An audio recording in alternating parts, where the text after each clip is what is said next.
Assalamualaikum warahmatullahi wabarakatuh. Salam sejahtera bagi kita semua. Sebelum memulai presentasi pada hari ini, terlebih dahulu kita panjatkan syukur atas nikmat yang Tuhan berikan kepada kita semua, serta salawat kepada Nabi Muhammad SAW. Sebelum memasuki materi pada hari ini, izinkan saya untuk memperkenalkan diri saya terlebih dahulu. Perkenalkan, nama saya Cindy Alfira, NIM 819015, Prodi Pendidikan Ekonomi semester 5 Universitas Muhammadiyah Boneh. Pada hari ini materinya adalah tentang pertumbuhan ekonomi. Apa sih yang dimaksud dengan pertumbuhan ekonomi? Pertumbuhan ekonomi adalah sebuah proses dari perubahan kondisi perekonomian yang terjadi di suatu negara secara berkesinambungan untuk menuju keadaan yang dinilai lebih baik selama jangka waktu tertentu. Selanjutnya, indikator dari adanya pertumbuhan ekonomi. Dari beberapa indikator pertumbuhan ekonomi antara lain, yang pertama, naiknya pendapatan nasional, kedua, pendapatan per kapita, yang ketiga, jumlah tenaga kerja yang lebih besar dari jumlah pengangguran, yang keempat, berkurangnya tingkat kemiskinan. Selanjutnya, ciri-ciri pertumbuhan ekonomi. Ada beberapa pertumbuhan ekonomi, yakni yang pertama, adanya laju pertumbuhan penduduk dan produk per kapita yang sangat cepat. Yang kedua, perkembangan produktivitas masyarakat. Yang ketiga, pertumbuhan tingkat struktural yang melesat.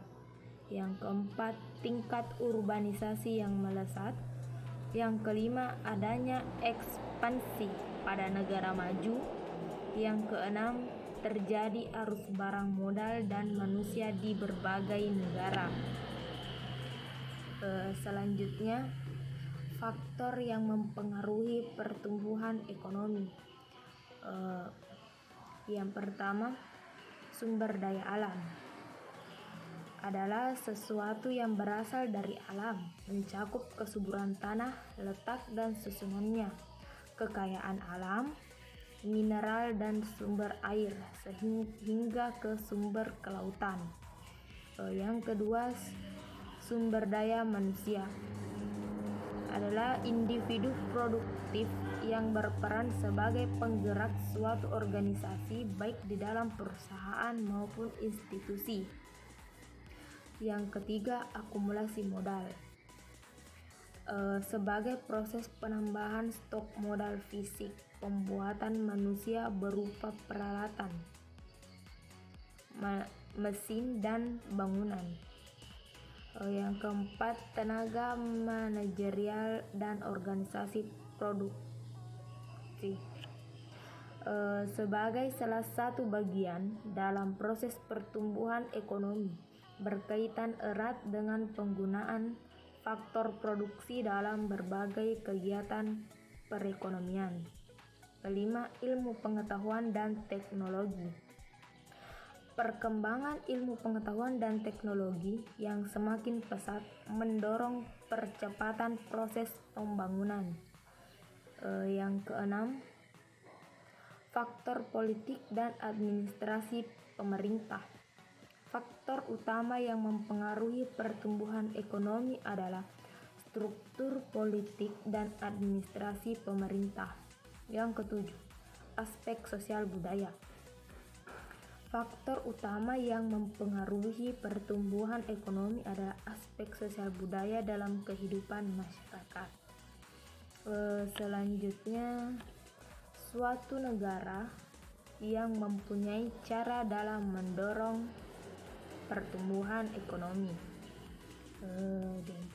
Negara tersebut harus berpikir secara cerdas untuk meningkatkan pertumbuhan ekonominya. Salah satu cara yang bisa dilakukan adalah dengan mengeluarkan kebijakan fiskal yang masif, bisa dengan pemotongan pajak atau justru menghamburkan lebih banyak uang untuk memberikan subsidi. Dengan cara itu akan memberikan keleluasaan kepada sektor industri maupun masyarakat untuk lebih produktif lagi. Poin selanjutnya adalah faktor-faktor penghambat pertumbuhan ekonomi. Yang pertama, masih tingginya pengangguran dan kerentanan pasar tenaga kerja. Yang kedua, lemahnya kegiatan investasi dan permasalahan fundamental terkait. Dan yang ketiga, tingginya potensi tekanan inflasi secara struktural.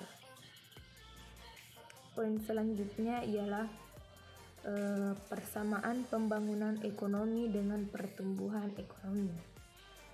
Yang pertama, kedua-duanya merupakan kecenderungan di bidang ekonomi. Yang kedua, pokok permasalahan akhir adalah besarnya pendapatan per kapita. Yang ketiga, kedua-duanya menjadi tanggung jawab pemerintah dan memerlukan tanggungan rakyat. Yang keempat, kedua-duanya berdampak kepada kesejahteraan rakyat. Poin terakhir adalah manfaat pertumbuhan ekonomi. Yang pertama yaitu laju pertumbuhannya untuk mengukur kemajuan ekonomi sebagai hasil pembangunan nasional. Yang kedua, pendapatan per kapita untuk mengukur tingkat kemakmuran penduduk.